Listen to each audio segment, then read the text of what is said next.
HVI en mouvement. Les drones. Ces drôles de robots volants remplacent peu à peu les avions pilotés. Permettant de voir et de tuer à l'autre bout de la planète, ils révolutionnent l'art de la guerre. Et avec eux, la science-fiction devient réalité. Pour la première fois, nous avons pu rencontrer des spécialistes dans ce domaine. Concepteurs, ingénieurs et pilotes. Armée. Nous allons vous montrer les technologies qui rendent ces appareils si puissants et vous dévoiler ce que l'avenir nous réserve.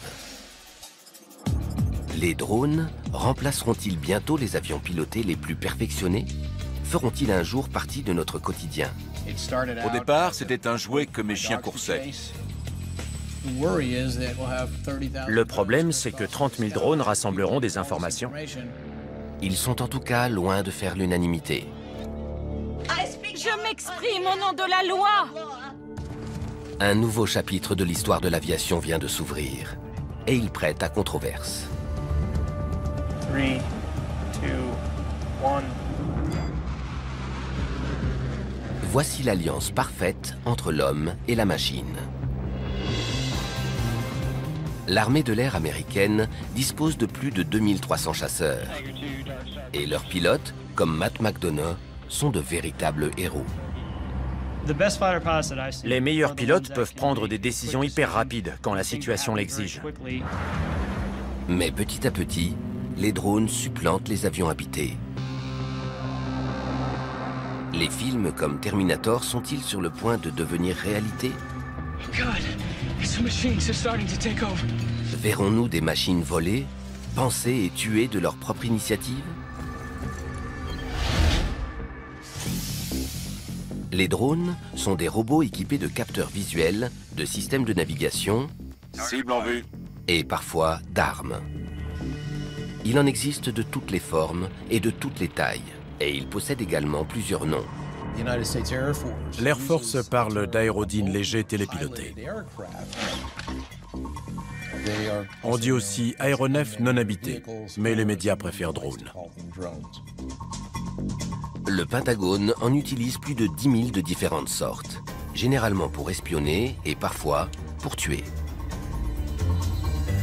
Assez petit pour tenir dans un sac à dos militaire, le Raven est le drone espion le plus utilisé au monde. Furtif, le Sentinelle a fourni des renseignements essentiels en vue de l'élimination de Ben Laden. Pouvant être équipé de missiles, le Predator a effectué des milliers de missions depuis 2001. Quant à l'énorme Global Hawk, il peut espionner depuis le ciel pendant 35 heures d'affilée. Les militaires utilisent les drones pour fournir un appui aux forces terrestres. Et la CIA s'en sert pour débusquer et abattre certains individus. Selon le gouvernement américain, ils auraient permis d'éliminer 70% des hauts responsables d'Al-Qaïda. L'US Air Force prévoit que d'ici 10 ans, ils effectueront un tiers des attaques confiées actuellement aux chasseurs. Un aéronef vole plus longtemps, supporte un plus grand nombre de jets et bombarde avec une plus grande précision s'il n'y a personne à bord. La suprématie des avions les plus performants est donc remise en cause. Et les ingénieurs s'efforcent de faire disparaître le pilote du cockpit.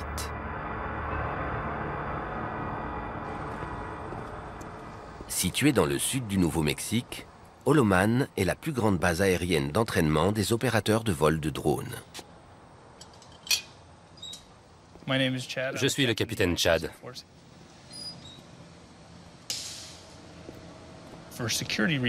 On nous demande de ne pas révéler notre nom de famille pour éviter qu'on s'en prenne à nous. Cet officier a piloté à distance des robots dans des zones de combat pendant 3 ans. Aujourd'hui, il forme d'autres soldats à prendre les commandes du drone tueur le plus célèbre de la planète, le MQ-1 Predator. S'il a déjà révolutionné la façon de faire la guerre, cet engin ne donne cependant qu'un petit aperçu de l'avenir. Dans le domaine des aéronefs non pilotés, on en est à peu près au stade où en était le biplan après la Première Guerre mondiale. On commence tout juste à se rendre compte de leur potentiel.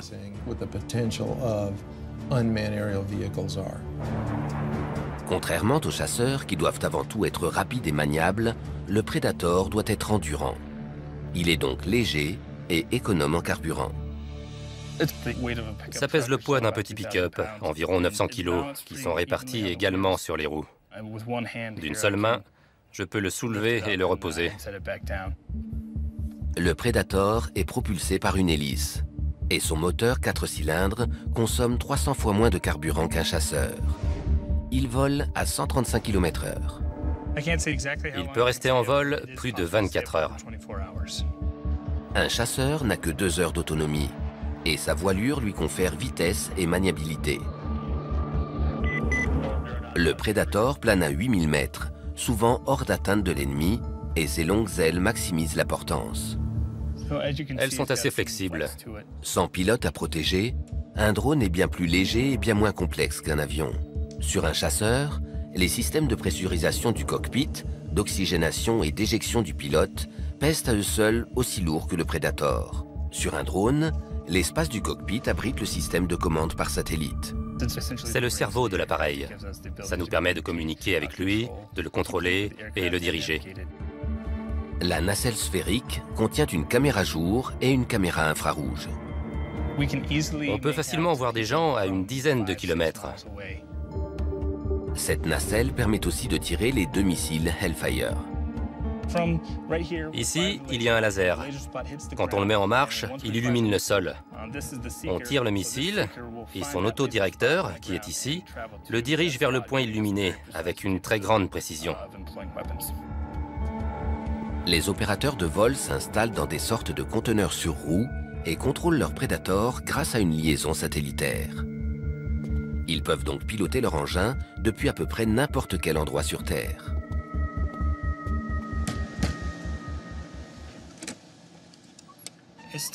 C'est exigu. Ça fait à peu près la taille d'un conteneur maritime. Et on peut être de service pendant 2 à 8 heures, selon les cas. Depuis de tels centres de commande, les opérateurs de Predator et de Reaper, un drone plus massif, ont tué des milliers de gens depuis 2001. Sur ces images tournées en Irak, un opérateur repère 2 insurgés en train de tirer au mortier sur une base aérienne de la coalition. Il les piste et tire. Détruit. Les opérateurs fournissent un appui aux forces terrestres en éliminant les menaces, tout en essayant de réduire au maximum les pertes civiles. Ils doivent s'entraîner en permanence. Aujourd'hui, Chad va piloter un Reaper au cours d'un exercice qui va se dérouler dans le désert du Nouveau-Mexique, à 80 km de là.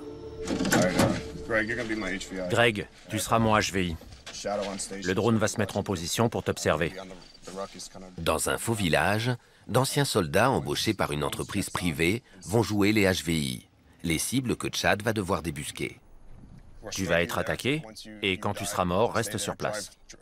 Il y aura 2 insurgés et un soldat américain qui sera en liaison avec Chad. Je vais décoller, je mets les gaz. Et c'est parti.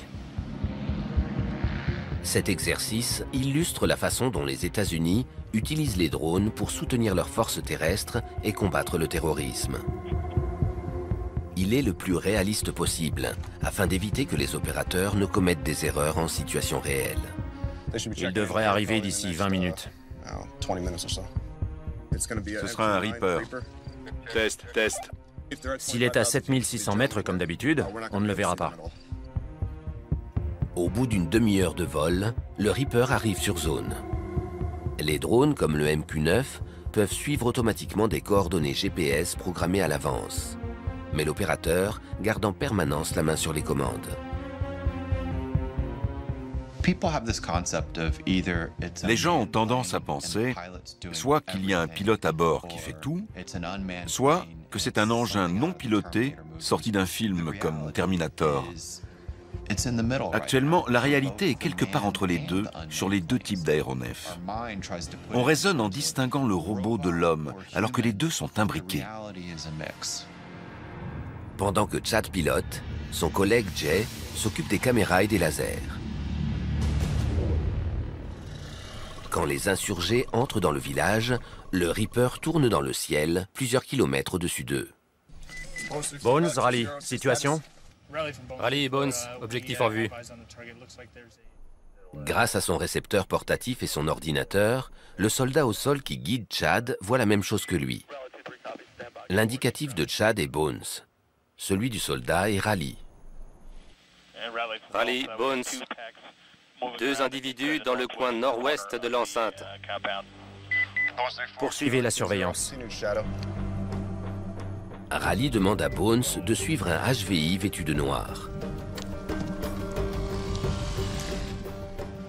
Raleigh, Bones, le HVI en noir monte sur un 2 roues. Il s'en va. Selon les cas, la décision de tirer peut être prise par un officier renseignement, qui peut se trouver n'importe où, par un commandant sur le terrain ou par l'opérateur lui-même. Bones, Raleigh, apparemment il s'arrête. Bones, je confirme. Traitez l'objectif, Bravo 1. Reçu. Armé. Jay vise avec le laser. On garde la cible dans le réticule. Tire dans 10 secondes. Prêt? Prêt. 3, 2, 1, feu. Bones, tire 25 secondes avant impact. Les missiles Hellfire sont à guidage laser. Les armes qu'on utilise ont une précision de l'ordre de 2,75 m. Et on peut facilement en faire passer une à travers une ouverture de la taille d'une fenêtre. 5, 4, 3, 2, 1, détruit. Raleigh, Bones, évaluation des dégâts. Destruction confirmée. Laser et armement coupés. Disposer d'un aéronef qui peut à la fois détecter, suivre et éliminer une menace en temps réel révolutionne la façon de se battre.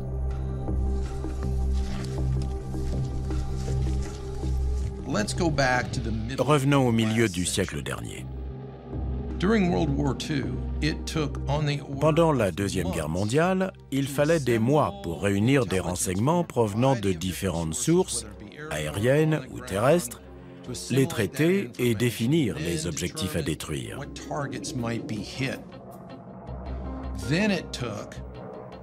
Ensuite, il fallait utiliser des centaines d'avions et des milliers de bombes pour attaquer une cible choisie sur la base des renseignements glanés au fil de tous ces mois.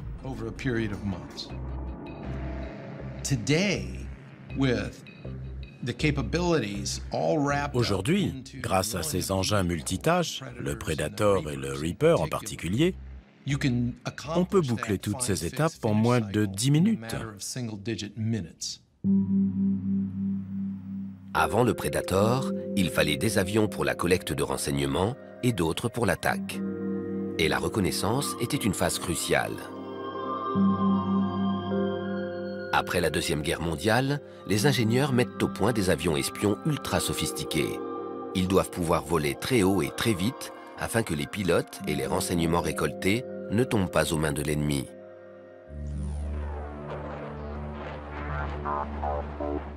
Le SR-71 volait à 3 fois la vitesse du son, au-delà de Mach 3. Il a atteint l'altitude maximale de 26 000 mètres. Mais on est quelques-uns à être allés plus haut.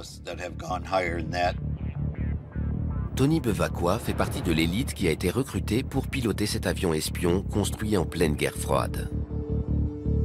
Le SR-71 peut prendre des photos du sol avec une résolution de 30 cm depuis 27 400 mètres d'altitude. Et il vole si vite que les missiles n'arrivent pas à le rattraper.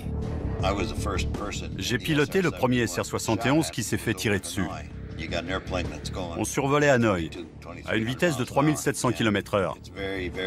C'était très dur de nous suivre.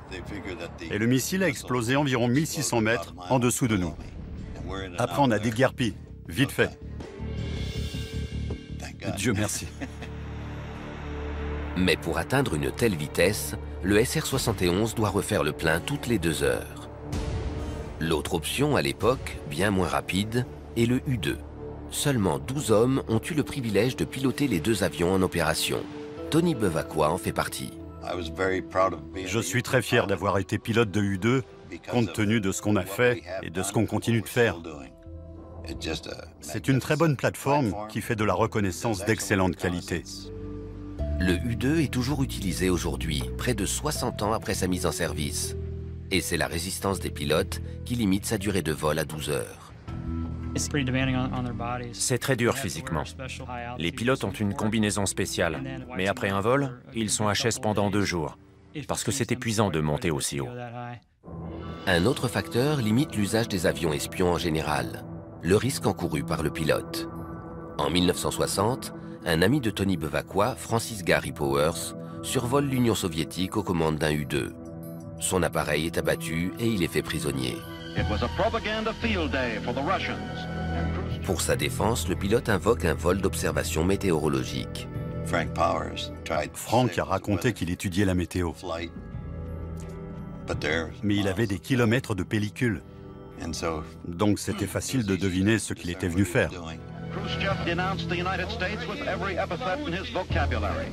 He summarily rejected all attempts of the West at reconciliation. L'aviateur restera plus de 2 ans dans les prisons soviétiques. Après ce grave incident diplomatique, le besoin d'avions espions sans pilote devient évident.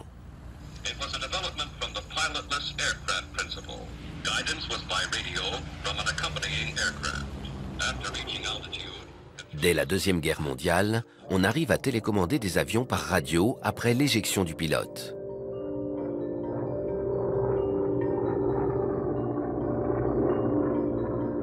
Mais au cours des décennies suivantes et jusqu'à l'avènement du GPS, les drones restent limités par le manque de fiabilité des pilotes automatiques et des systèmes de navigation. Dans les années 60 et 70, les chutes de drones sont fréquentes. Le plus sophistiqué d'entre eux, l'Aquila, s'écrase en moyenne toutes les 20 heures. C'était un petit drone à hélice qui survolait le champ de bataille pour collecter des renseignements qu'il envoyait à l'opérateur. Mais la technologie n'était pas encore au point. Ce programme a coûté plusieurs milliards de dollars et seuls quelques prototypes ont vu le jour. Ça me contrarierait que les États-Unis n'aient pas de drones. Abe Karem est le père du Predator. Voici un des 2 petits drones qu'on a construits dans mon garage entre 1980 et 1983. J'empruntais 18 000 $ par an à ma famille. On n'avait pas un sou de plus.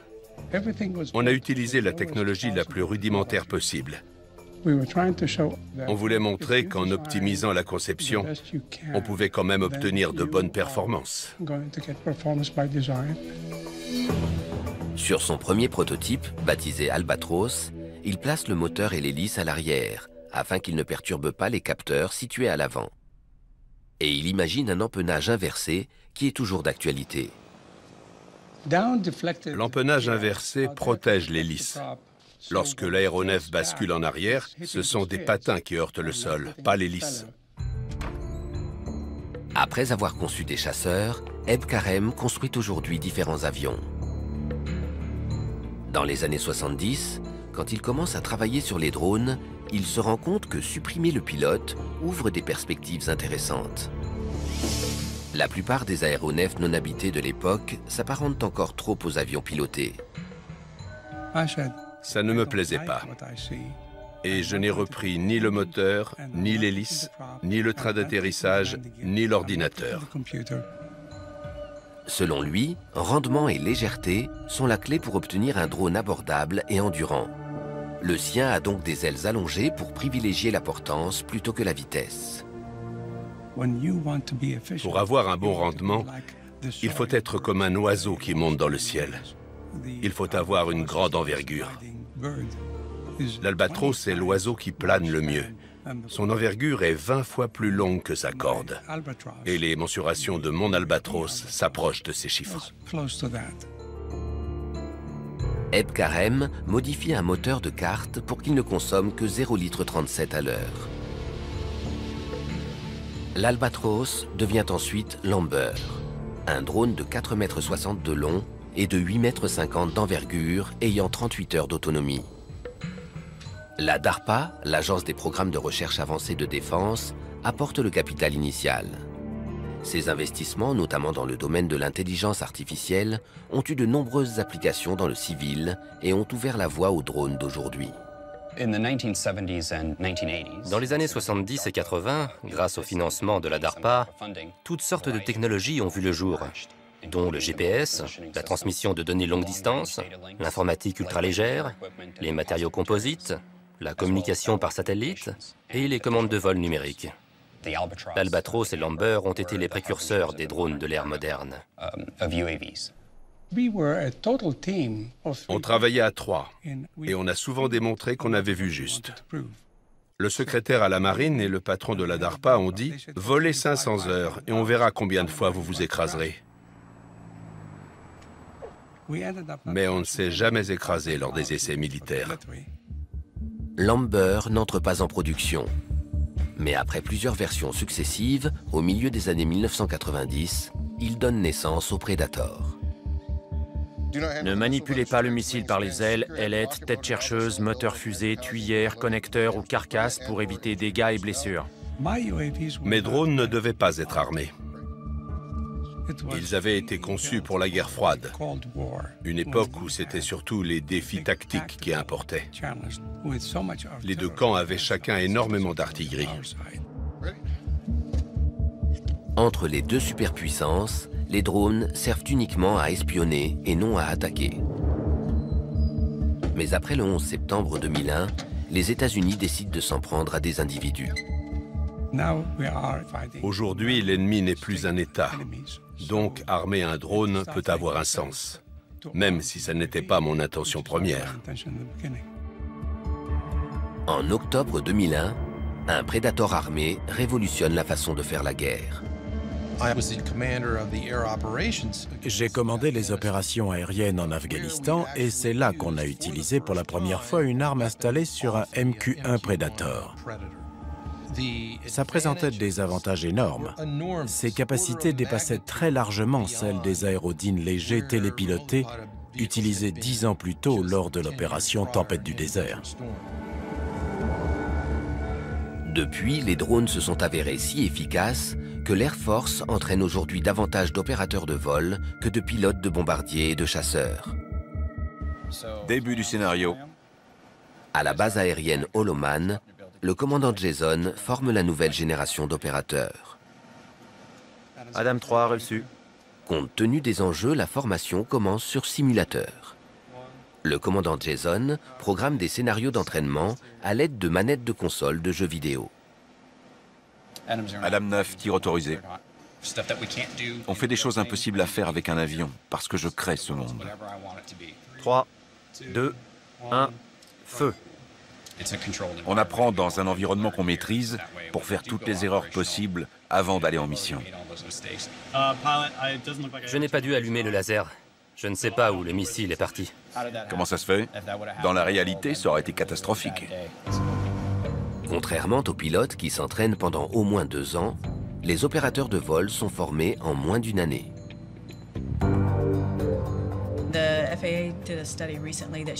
Une étude de la FAA, l'aviation civile américaine, a montré que les gens ayant piloté un avion sont moins bons aux commandes d'un drone que ceux qui n'ont jamais volé. Les pilotes ont des compétences qui sont inutiles et des attentes qui n'ont pas lieu d'être pour qui est aux commandes d'un drone. Donc l'US Air Force recrute des gens dans la rue qui n'ont aucune expérience et ils s'en sortent très bien. Ils n'ont pas été formés au pilotage, contrairement à moi, et en quelques mois, ils sont opérationnels. Adam 9, 15 secondes avant impact. Et quand la mission aura lieu à l'autre bout du monde, elle paraîtra tout aussi réelle. Reçu, détruit. Ça n'a rien d'un jeu vidéo. On ne peut pas redémarrer ou arrêter. Dans la réalité, comme ici en Irak, la technologie permet aux opérateurs de vol de voir plus de choses que les pilotes. On a une autonomie tellement longue qu'on garde les yeux sur l'objectif qu'on va faire sauter des heures avant d'intervenir.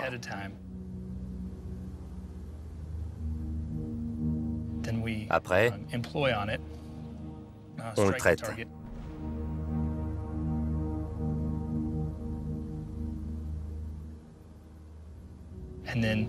Ensuite, on passe encore quelques heures à observer ce qui se passe. Et on doit le faire tout en restant concentré sur les destructions qu'on a occasionnées avec notre aéronef.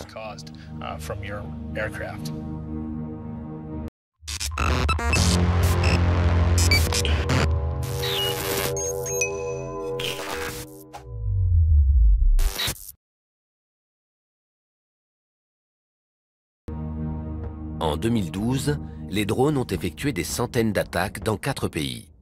Officiellement, ils n'interviennent qu'en Afghanistan. Mais au Pakistan, au Yémen et en Somalie, la CIA organise des opérations clandestines, évitant ainsi de mettre en danger la vie de pilotes américains. La technologie supprime certains risques que court un pilote. Donc, les États-Unis ont effectué beaucoup de frappes qui auraient été plus difficiles à exécuter avec des avions. Selon la Maison-Blanche, ces frappes ont permis d'éliminer la direction d'Al-Qaïda en limitant les pertes civiles. Une affirmation difficile à vérifier. On connaît assez précisément le nombre de frappes. Mais ce qu'on ignore, ce sont les détails. Qui étaient les cibles? Ont-elles vraiment été éliminées? Des tiers ont-ils été tués? Il est difficile de le savoir.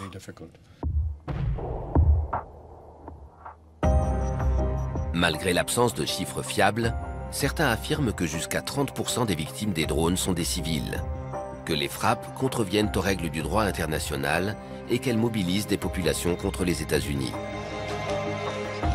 En avril 2012, après plus de 10 ans de frappes, Washington a reconnu recourir aux drones pour éliminer des membres d'Al-Qaïda par la voix d'un conseiller du président, John Brennan.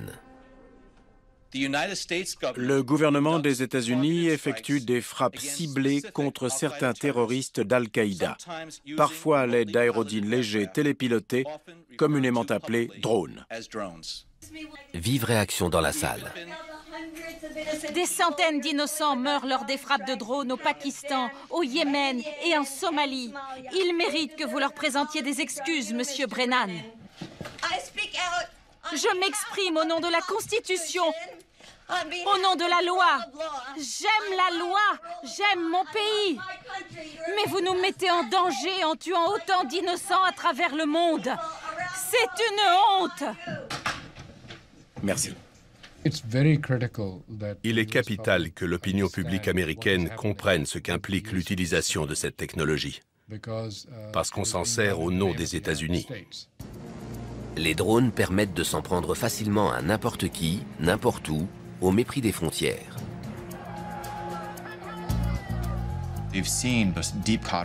Les frappes provoquent de vives polémiques au Pakistan, au Yémen et en Somalie, et elles soulèvent des questions en matière de droit international. On ne fait pas franchir de frontières à un être humain, mais ça n'en demeure pas moins une invasion. On est entré dans une phase où on effectue des missions à l'aide de plateformes non pilotées. Par le passé, on aurait qualifié ces opérations de guerre et on les aurait traitées en tant que telles. Quand on effectue plus de 300 frappes contre un pays, c'est au moins l'équivalent d'une campagne aérienne, mais on n'appelle plus ça comme ça.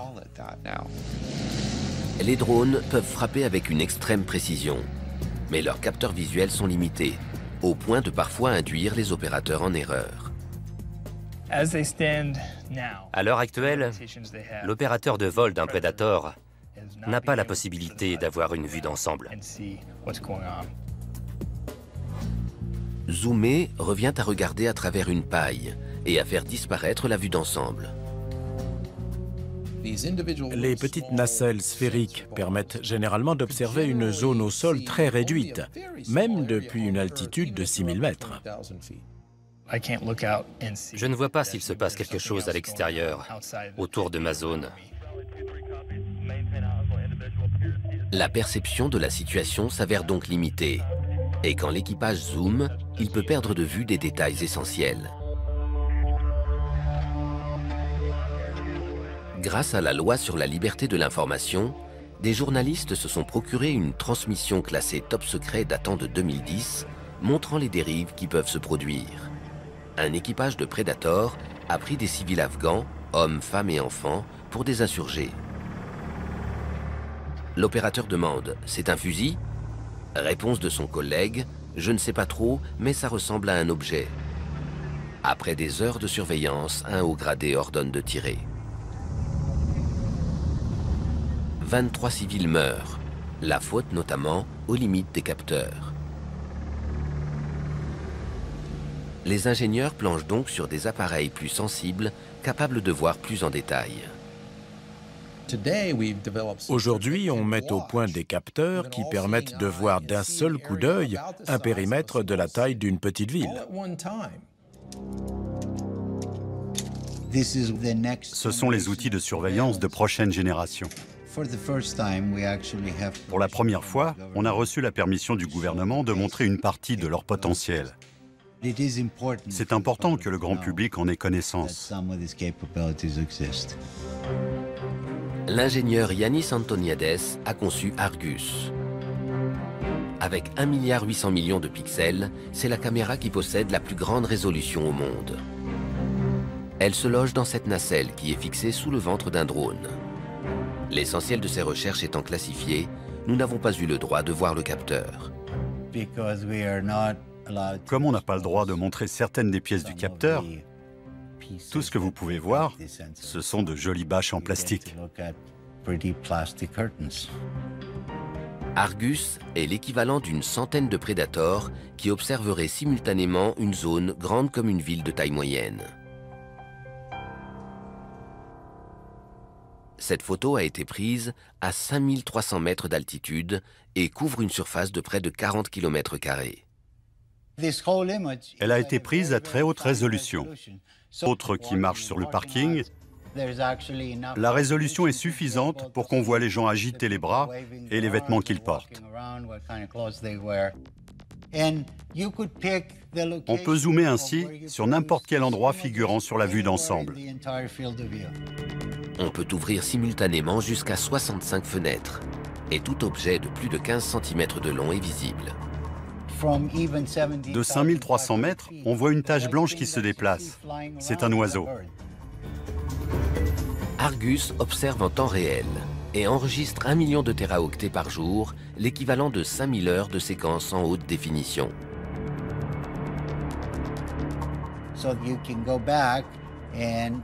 Si vous dites « j'aimerais revoir tel endroit », tel qu'il était il y a 3 jours, 2 heures et 4 minutes, vous pouvez visionner la séquence comme si c'était du direct. Yannis Antoniades devait concevoir un capteur photo pour Argus. Comme la DARPA qui finançait le projet voulait aller vite et minimiser les coûts, l'ingénieur a utilisé une technologie que nous avons presque tous sur nous. Dans ce téléphone portable, il y a un petit appareil photo. Si vous enlevez le gros du matériel, il vous reste un capteur photo. Si vous en prenez 368 et que vous les installez en mosaïque, vous obtenez Argus. Contrairement à l'appareil photo du Predator dont le champ est limité, Argus fusionne les vidéos de ses 368 capteurs pour produire un flux vidéo d'1,8 milliard de pixels. Cela permet de zoomer et de voir des détails avec une précision incroyable.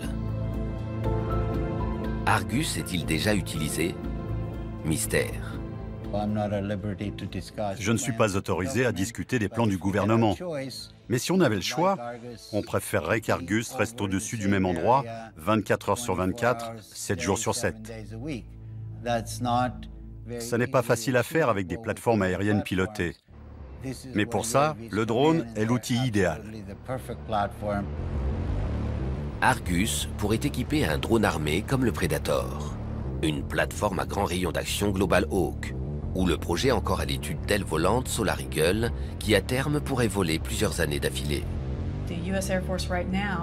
L'Air Force peut archiver chaque vidéo transmise par chaque drone.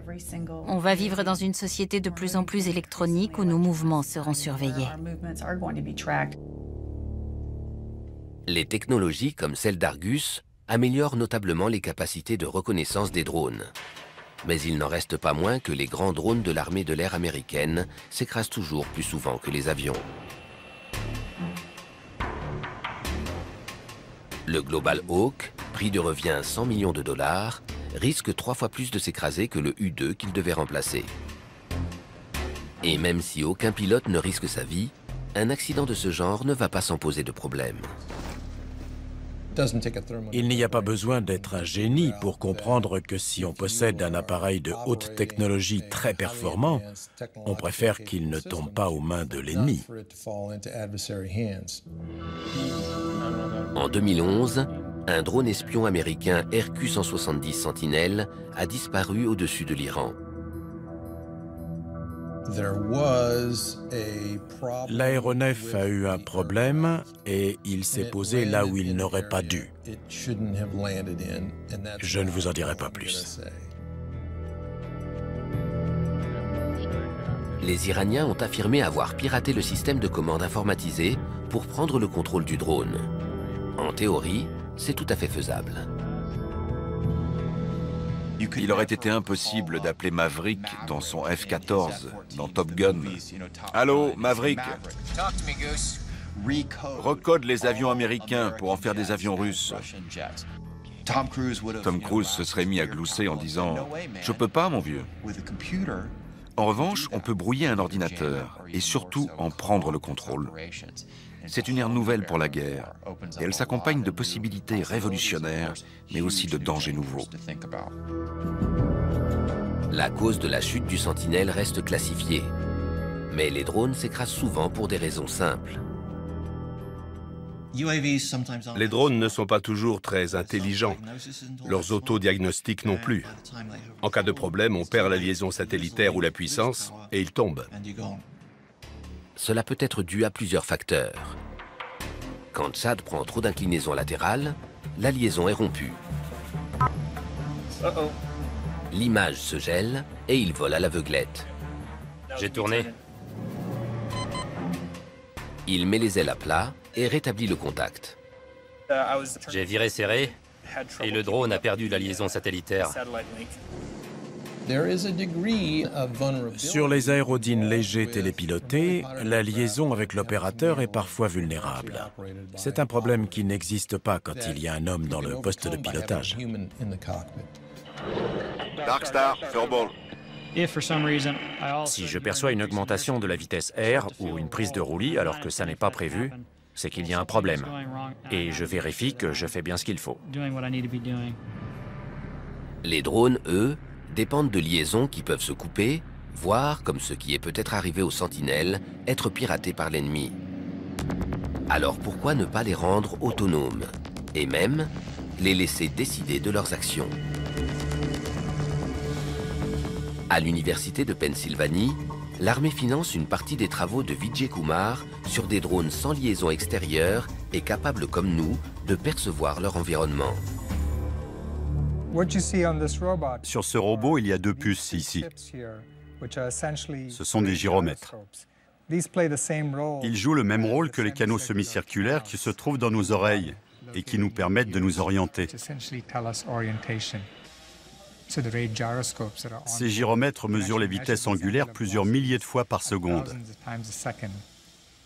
Cette puce est un accéléromètre qui fait sentir au robot les accélérations latérales. Elle remplit la même fonction que les otolithes à l'intérieur de notre tête. Quand un pilote perçoit un changement d'accélération inattendu, il sait comment rectifier. Les robots font la même chose. Les capteurs rectifient en modifiant la vitesse des rotors et permettent au robot de suivre le chef de patrouille. Le problème fondamental de la coordination de plusieurs robots, c'est la capacité à rester en formation. Chaque robot doit déterminer où se trouvent ses voisins, sa propre position et gérer très soigneusement la séparation relative. Il suffit de dire à un robot comment se déplacer pour que les autres restent en formation en maintenant un éloignement fixé à l'avance. Dans la figure du 8, ils se frôlent, donc ils doivent lutter contre les effets aérodynamiques de cette proximité et exercer un contrôle très précis, ce qu'ils font de manière autonome. Les robots accomplissent certaines tâches plus rapidement et plus précisément que les pilotes humains. Par exemple, prévoir les mouvements et la forme d'un objet pour s'y adapter. En matière d'acrobatie aérienne, ça va être difficile de battre un robot. Le système neuromusculaire du corps humain met 80 à 200 millisecondes pour réagir à un stimulus visuel. Malheureusement, pour l'homme, les robots ont l'avantage de pouvoir faire des calculs des centaines de fois par seconde. Donc leur délai de réaction est de l'ordre d'1 milliseconde ou moins.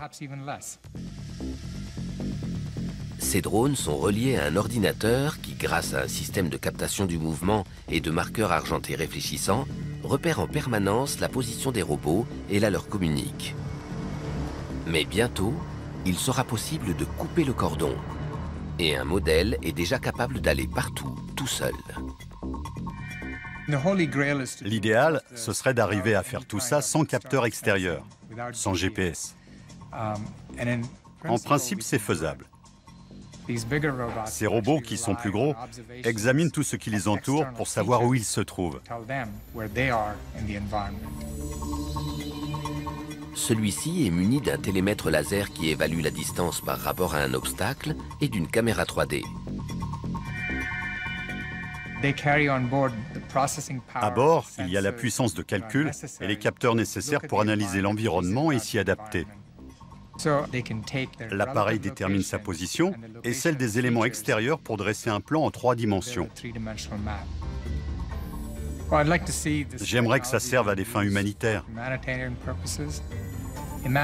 Imaginez que quelqu'un, depuis un bâtiment, appelle les secours. Bientôt, on sera en mesure d'envoyer une vingtaine de drones dans ce bâtiment. En quelques minutes, ils détermineront combien il y a de personnes, dans quelle pièce, et ils transmettront ces informations aux pompiers à l'extérieur. Mais il y aura toujours des gens pour utiliser une technologie, quelle qu'elle soit, à des fins auxquelles les ingénieurs n'avaient jamais pensé. D'autant que les principaux composants sont d'ores et déjà à la portée de n'importe qui. Là-bas. C'est mon passe-temps depuis 4 ans. Au départ, c'était un jouet que mes chiens coursaient. Et ce violon d'Ingres a viré à l'obsession. Je suis célibataire depuis 30 ans, je n'ai pas d'enfant, je vis avec mes chiens, et je lui consacre presque toutes mes nuits et tous mes week-ends. Il y a aux États-Unis des dizaines de milliers de gens passionnés par les drones. Corey Brixen en fait partie. Un quadcopter d'entrée de gamme coûte dans les 500 $. Il y a la cellule, les moteurs, les régulateurs de vitesse et les éléments électroniques, comme le GPS qui envoie les signaux aux satellites. Les caméras sont minuscules, mais haute définition. Comme le Predator, ce quadcopter est équipé d'un pilote automatique programmable relié à un GPS.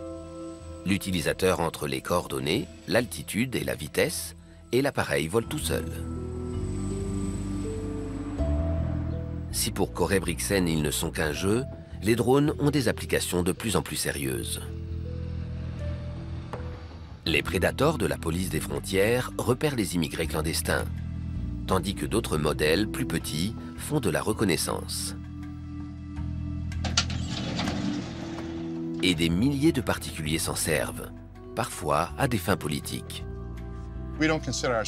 On ne se considère pas comme des défenseurs des animaux, mais comme des détectives privés.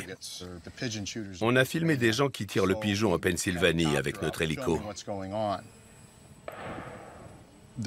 Il y a eu 2 tirs. L'hélico a perdu de l'altitude. Au 3e tir, il est tombé dans les arbres. On entend les tireurs se mettre à pousser des hurrahs et à rigoler. Mais on avait d'autres hélicos. Ce drone civil serait le premier à avoir été abattu aux États-Unis. mais il pourrait ne pas être le dernier. La prolifération de ces robots pose de tels problèmes juridiques qu'un sénateur a proposé une loi pour en limiter l'usage. N'importe qui est susceptible d'utiliser un robot pour vous observer chez vous depuis l'extérieur. Or, chacun a droit à sa vie privée. Les drones qui rentrent d'Afghanistan et d'Irak ne doivent pas servir ici à des activités qui vont à l'encontre de notre Constitution. Le problème, c'est que d'ici 2 ou 3 ans, 30 000 drones rassembleront des informations. Ils vont changer la donne, et pas seulement aux États-Unis. Actuellement, plus de 55 pays construisent, achètent ou utilisent des robots militaires, surtout volants.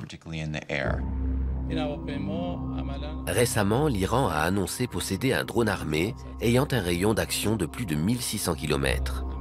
On ignore si sa technologie s'inspire du Sentinelle américain. Les États-Unis ne cessent de mettre au point de nouveaux modèles, comme cette petite caméra volante à hélice baptisée Switchblade. Le Switchblade sort de ce tube. Les ailes, l'empennage arrière et l'hélice se déploient, un peu comme sur un couteau à cran d'arrêt. Quand l'opérateur de vol repère l'objectif sur son écran de contrôle, il donne l'ordre à l'appareil de foncer droit dessus et de faire exploser la charge qu'il contient à l'impact. Nos clients adorent cet appareil. Il devrait protéger nos soldats et sauver la vie d'innocents. Quant au drone tueur qui pourrait remplacer les soldats, il est pour demain. Il y a une dizaine d'années, des gars se sont dit « Si on voulait embarquer un aéronef non piloté sur un porte-avions, on s'y prendrait comment ?» D'ici 2 ans, le prototype X-47B, le premier drone sans dérive de la taille d'un chasseur, remplira son objectif. Décoller d'un porte-avions et y apponter. On affine la technologie qui permettra à cet aéronef non piloté d'apponter seul. On se concentre sur la mécanique de la manœuvre. Le drone vise une position prédéterminée et il réagit très rapidement au changement dans son environnement pour l'atteindre. L'appareil est équipé de nombreux instruments qui lui permettent de savoir à chaque instant comment fonctionnent tous ses sous-systèmes et de connaître le comportement de son moteur et de ses gouvernes. Il tourne au moment prévu, il revient au moment prévu et il atterrit à l'endroit prévu. Les drones ne se contentent déjà plus d'observer. Un jour, ils participeront peut-être à des offensives aux côtés d'avions pilotés.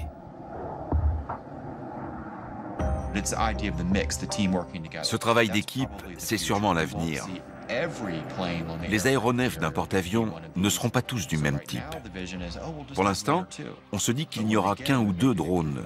Mais s'ils s'avèrent plus utiles que prévu, il y aura peut-être un escadron complet. Ce sera comme la première fois qu'on a utilisé des blindés. Au départ, il y avait plein de chevaux et quelques chars d'assaut, mais ça a changé au fil du temps. Ce sera sûrement la même chose avec ces robots.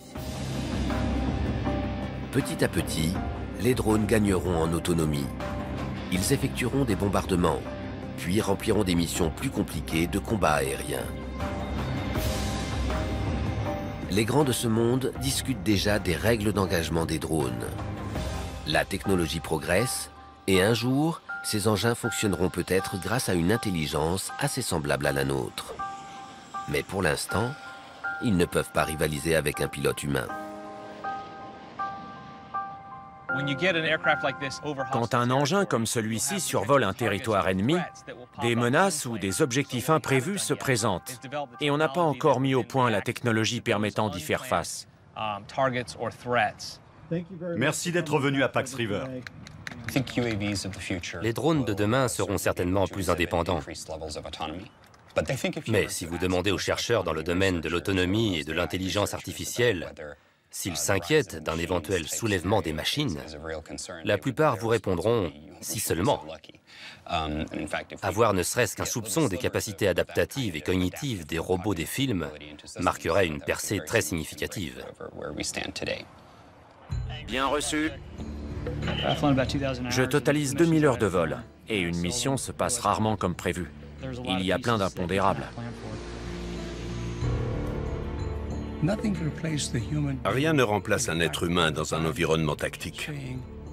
C'est lui qui décide de faire telle chose plutôt que telle autre.